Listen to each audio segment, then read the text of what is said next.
মাননীয় বিধায়িকা এবং শিক্ষার্থীবৃন্দ আসলে আপনাদের যাতায়াতের জন্য যানবাহনের ব্যবস্থা রাখা হয়েছে। অবশ্যই বস্ত্র সংগ্রহ করে তারপর ভোজন অংশগ্রহণ করবে।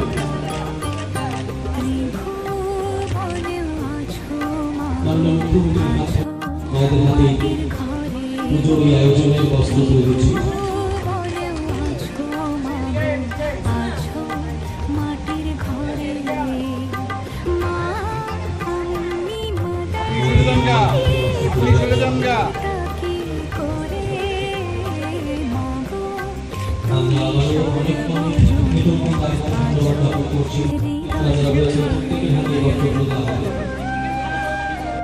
সব মানুষের বসবাস আমরা এই বস্ত্রদান অনুষ্ঠানে মায়ের পূর্ণ ভূমিতে সবাই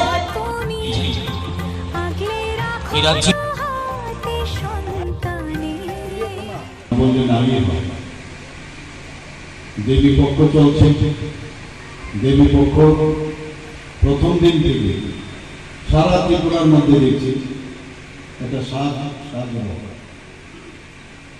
মানুষ, ত্রিপুরার মানুষ এমনিতেই প্রচন্ড ভক্তপ্রাণ মানুষ, ঠাকুরকে বিশ্বাস করে এবং তৃতীয় দিন থেকে বিভিন্ন জায়গায় আমি মণ্ডপ উদ্বোধন করছি এবং মাকেও সেখানে যে ক্যান্ডেল জ্বালিয়ে আমরা বা প্রদীপ জ্বালিয়ে ওনাকে আমরা স্বাগত জানিয়েছি এবং সারা ত্রিপুরাতে আমি ঘুরেছি, সব জায়গায় একটা আনন্দের বাতাবরণ আমাদের করছে। এতদিন ধরে কিন্তু সেই বাতাবরণ কিছুটা হলেও ক্ষান্ত চলছে। দুদিন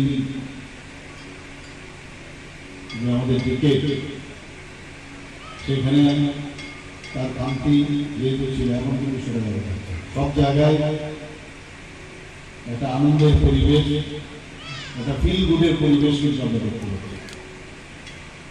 আপনাদের মাননীয় বিধায়িকা বারবার বলছেন আপনারা কিন্তু আসতেই হবে সপ্তমীতে,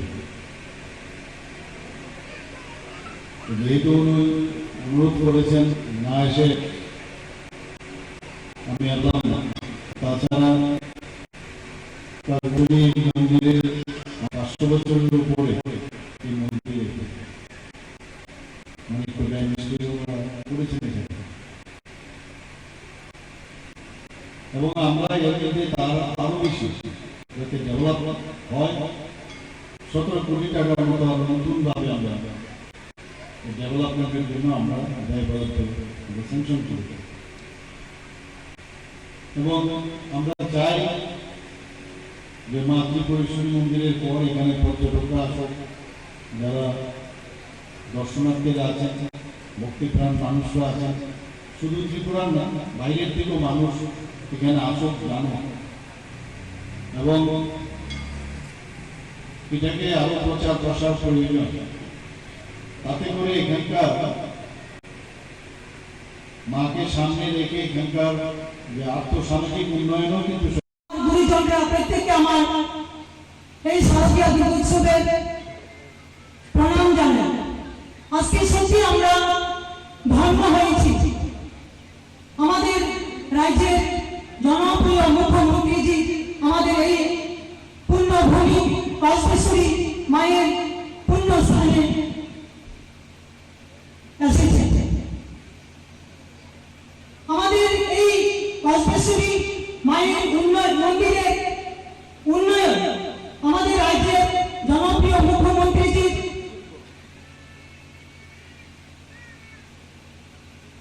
চেষ্টা পাওনার মার্গদর্শিতায় আমাদের এই মায়ের মন্দিরের জন্য 17 কোটি 66 লক্ষ টাকা মঞ্জুর হয়েছে। আগামী দিন আমরা চাই আমাদের এই ঐতিহ্যবাহী আমাদের রাজ্যের ত্রিপুরেশ্বরী মায়ের মন্দিরের পরে আমাদের এই কল্পেশ্বরী মায়ের মন্দির। তো আমাদের মুখ্য